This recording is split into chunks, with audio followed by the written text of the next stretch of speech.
It's been over a week since the initial episodes of Culinary Class Wars Season 2 were released, but the show is already topping Netflix's global charts, raising expectations that it will again gain even more international popularity.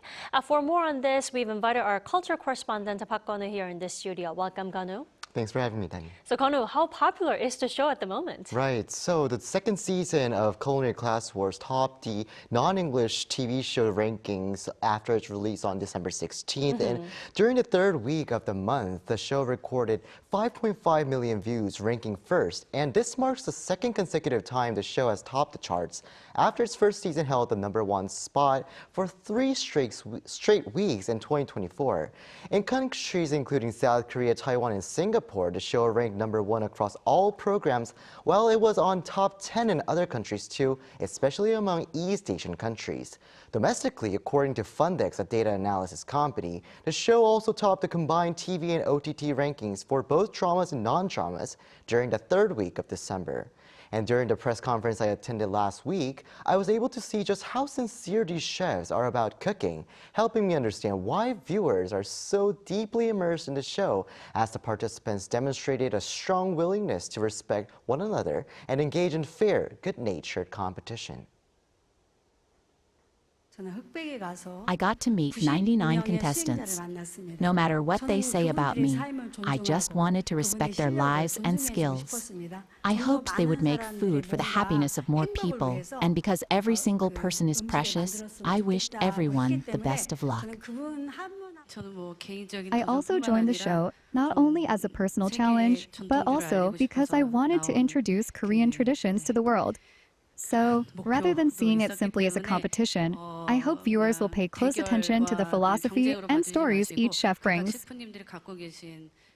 And Gonu, on top of that, I hear the collaborations between the retail industry and the chefs featured on the show are popular yet again, right? That's right. So, do you remember the Mont Blanc tiramisu on the show? So hard to get. Right. So that product drew massive attention at that time. And you may also recall how convenience store franchises, had people rush to get that after they released their own versions of the dessert, some through official collaboration with the chef and others without, triggering sellouts nationwide.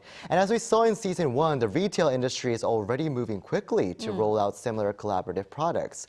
One convenience store chain had already signed an exclusive contract with Chef Son Jong-won even before the show's release, and launched a collaborative lunchbox ahead of the season as if they knew it would get popular once again.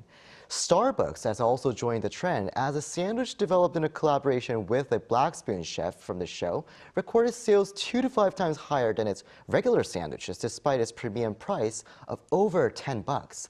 And there are plenty more collaborations currently in the pipeline.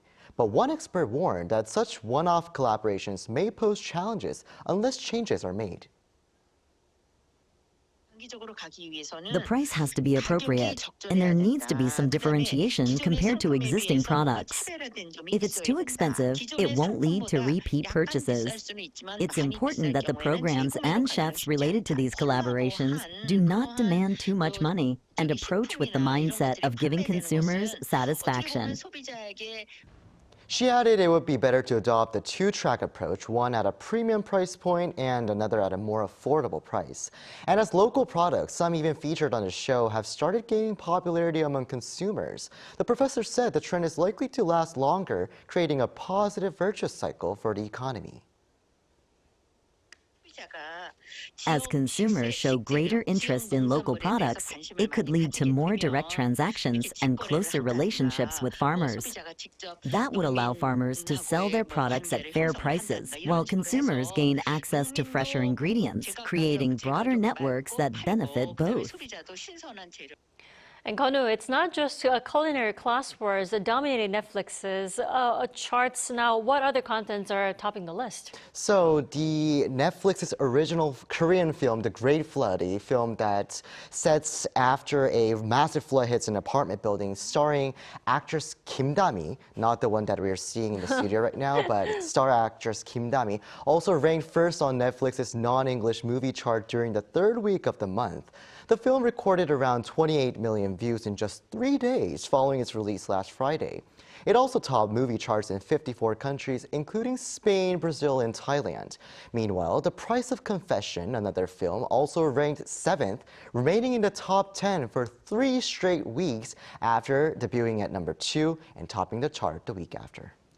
A lot to binge watch over the weekend. Kanu, thanks for coming in tonight. You have a wonderful weekend. Thank you, and it's about time I go to see the rest of the show. So Okay. have a nice weekend. You too.